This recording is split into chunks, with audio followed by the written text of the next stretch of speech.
তাদেরকে রাজপথে নামতে হবে তাদের চিকিৎসার জন্য, তাদের সুযোগ সুবিধার জন্য। এটা আসলেই খুবই লজ্জাস্কর ব্যাপার। যে জায়গায় আমরা দেখছি যে গত অভ্যুত্থানের মালিকানা নিয়ে টানাটানি হচ্ছে, কিন্তু যারা আসল মালিক, যাদের রক্তের বিনিময়ে ফ্যাসিবাদকে বিদায় করা হয়েছে, আজকে সেই অঙ্গ হারানো, চোখ হারানো, তাদেরকে দেখার মতো কেউ নাই। কি কারণে তারা রাস্তায় আসতে হবে? এই সরকার কি তাদের সুচিকিৎসা করার ব্যবস্থা করতে পারে না? এই সরকার প্রধান থেকে শুরু করে যারা আছেন উপদেষ্টারা, ওনারা কি প্রতিদিন কোনো ঔষধ খায় না? ওরা নিত্য খাবার কি খাচ্ছে না? তারা কি গাড়িতে চলতেছে না? তাদের যদি স্বাভাবিক জীবন থাকতে পারে, আজকে তাদের বা আমাদের দেশের আমরা যারা আজকে স্বাভাবিক জীবন যাপন করছি, কারণ আওয়ামী লীগের আমলে স্বাভাবিক জীবন যাপন করার সুযোগ ছিল না, পালায়ে থাকতে হতো। পুলিশের অত্যাচারে ঘর ছাড়া, পরিবার ছাড়া হতে হয়েছে। তাই যাদের রক্তের বিনিময়ে অন্তত কিছুটা স্বস্তি আমরা পেয়েছি, তাদের সেই রক্তের দাম কি আমরা দিতে শিখিনি এখনো? কেন এই সরকার তাদের ব্যবস্থা করছে না? আমি বলতে চাই, আর যেন একদিনও আজকের আহত যারা আছেন তাদেরকে যাতে রাস্তায় আর না নামতে হয়। আপনাদের বেতনটা কি আপনারা প্রতি মাসে নেন? সরকারের জন্য যারা আজকে চাকরি করে তারা কষ্টে থাকবে, এর জন্য তাদের ভাতা বাড়াইছেন। আজকে তারা যাতে কষ্ট না থাকে জনগণের উপর ট্যাক্স বসাইছেন, কিন্তু আজকে এদের চিকিৎসার খরচ আপনারা দিতে পারেন না। এদের পরিবার পরিজনের ভরণ পোষণের খরচ আপনারা দিতে পারেন না। তাই বলতে চাই, কি করতেছেন আপনারা? হিসাব তো দিতে হবে। হিসাবের বাইরে কিন্তু কেউ নাই। 6 মাস কি করছেন হিসাবটা দেন। খালি এই করব ওই করব, এই সময় হবে না, এত সময় দরকার, যে সময় পার করলেন এই সময় কি করছেন, কি করলেন আপনারা? একটাই ছিল, আজকে পরিষ্কার যেটা ছিল, যে আপনারা একটা নির্বাচিত সরকারের কাছে গ্রহণযোগ্য নির্বাচনের মাধ্যমে, অংশগ্রহণমূলক নির্বাচনের মাধ্যমে একটা নির্বাচন উপহার দেবেন। এর আগে এই নির্বাচনকে গ্রহণযোগ্য করার জন্য যতটুকু সংস্কার করার সেই সংস্কারটা আপনারা করবেন। আরেকটা কাজ হলো যে সরকারের প্রতিদিনের যে কাজ, সেই কাজটা আপনারা করবেন। এই 3টা কাজের মধ্যে কোন কাজটা আপনারা করতে পারছেন? প্রতিদিন তো আপনার জীবনের রুটিন পাল্টায় নাই, কিন্তু নাগরিক জীবনের যে কষ্ট, সেই কষ্ট তো দূর করতে পারেন নাই। পাশাপাশি বলতে চাই, বিনা বিচারে মানুষ মারা যায়, কিন্তু যারা গণহত্যা করেছে এই দেশে, মানুষের সম্পদ লুট করেছে, ব্যাংক লুট করেছে, একটা বিচার এখন পর্যন্ত করতে পারেন নাই। 6 মাস লাগে না একটা বিচার করতে। শেখ হাসিনা যে গণহত্যা চালিয়েছে, তার দোসর যারা ছিল, যারা গণহত্যা চালিয়েছে, এটা প্রমাণ করতে কি 60 বছর লাগবে? প্রমাণ তো দূরের কথা, এখন পর্যন্ত সেই কোর্টের মামলাই আপনারা পরিষ্কারভাবে শুরু করতে পারেন নাই। তাহলে কি করতেছেন আপনারা?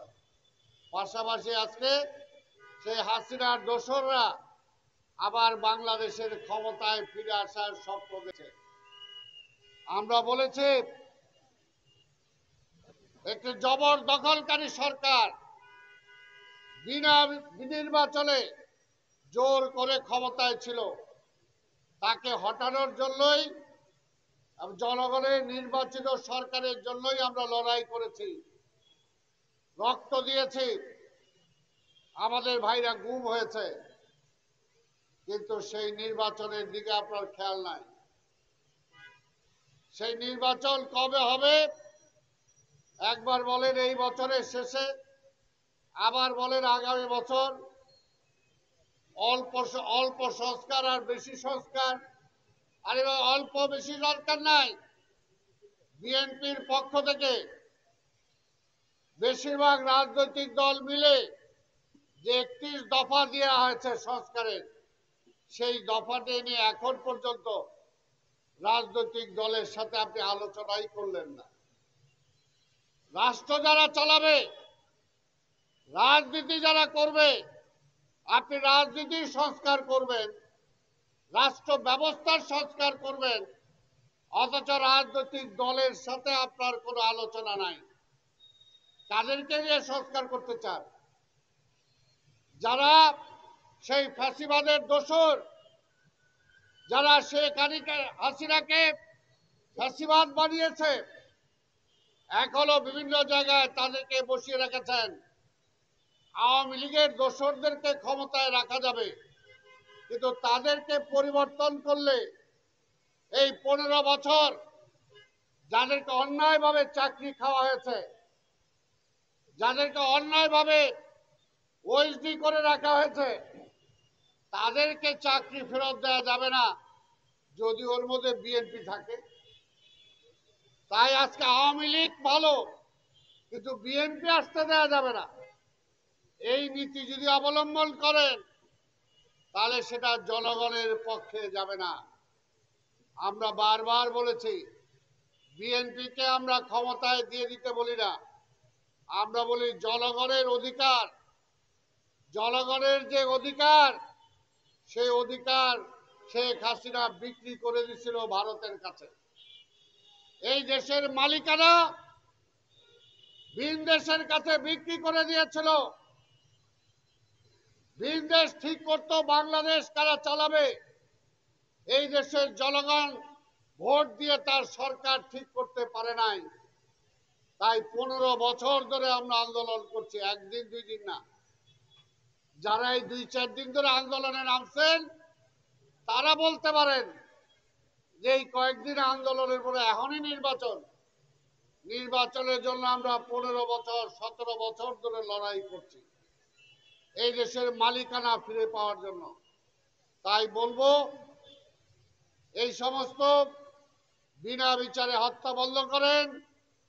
আমরা বলেছি বিভিন্ন বাহিনীতে যারা খুনের আসামি, যারা হত্যা মামলার আসামি, যারা হত্যায় জড়িত ছিল, গুমে জড়িত ছিল, তাদেরকে আইনের আওতায় আনেন, কিন্তু এখন পর্যন্ত আমরা সেটা পাই নাই।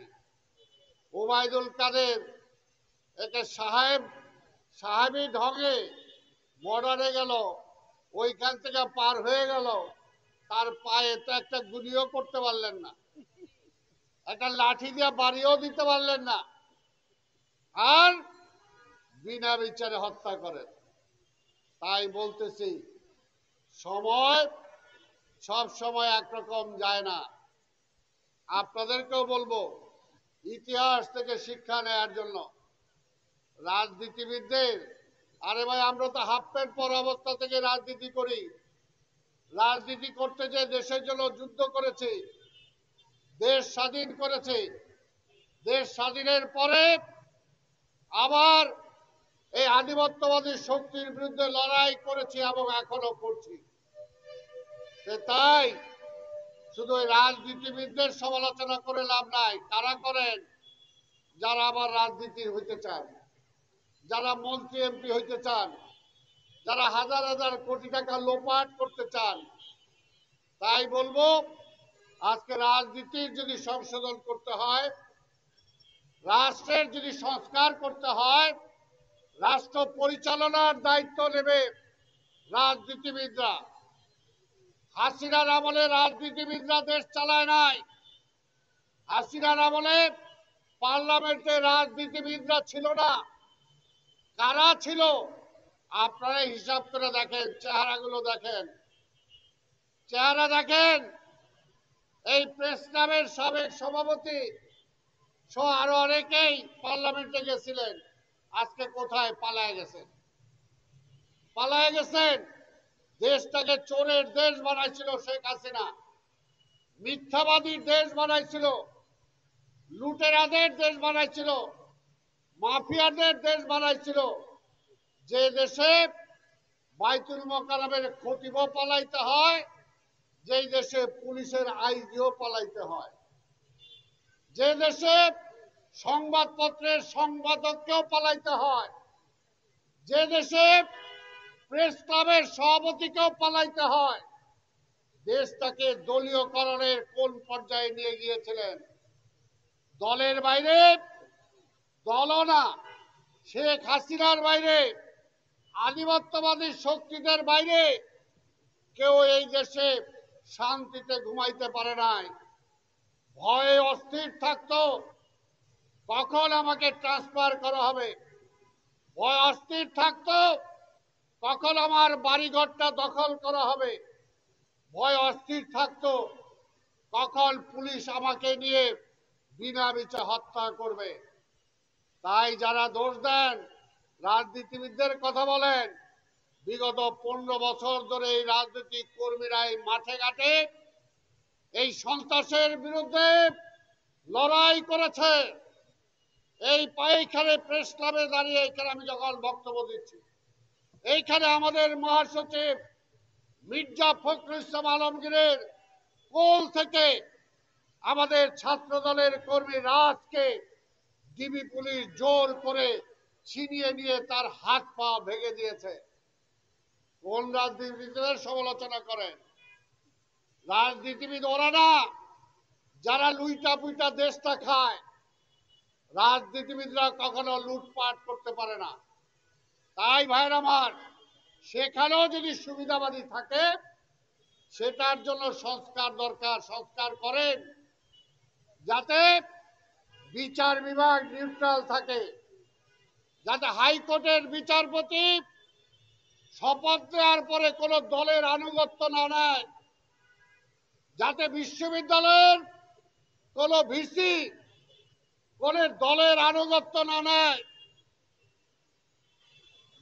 যাতে এই সচিবালয়ের কোন সচিব হওয়ার পরে যাতে কোনো দলের আনুগত্য না নেয়, যাতে পুলিশ প্রধান, পুলিশ কমিশনার